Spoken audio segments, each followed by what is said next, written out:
Good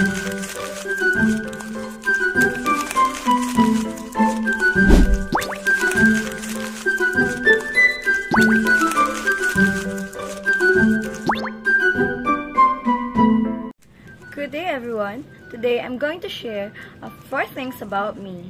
And I am Akiko M. Cruz and I am from 11 Corinthians, studying at Santa Maria National High School, and I am 16 years old.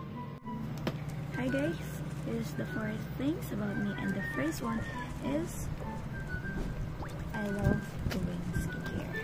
Here's the product that I use: Garnier moisturizers from Original and facial cleanser from Silka. I also have eye cream and thickening eyebrow. Here's the second thing about me: makeup. I love doing makeup because it makes me feel confident,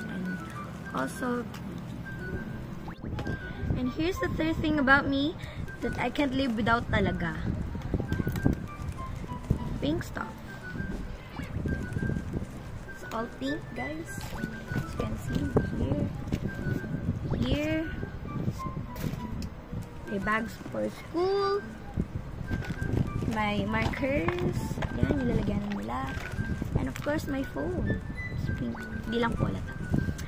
I can't live without pink kasi it makes my life lighter. Kapag walang pink, malungkot ako. Ayan, kinikilig na ako kapag nakakita ko ng mga pink stuff. Last but not the least, 4th thing about me: pagkain. Gustong kumakain, lalo na kapag malungkot ako. Kinakain ko fries and ice cream. Yun. Kasi nawawala yung mood ko kapag kumakain ako ng ganun. Parang stress reliever ko siya, stress eating or whatever. Basta kapag kumakain ako ng mga paborito kong pagkain, magiging okay yung paramdam ko. That's all guys. Thank you for watching.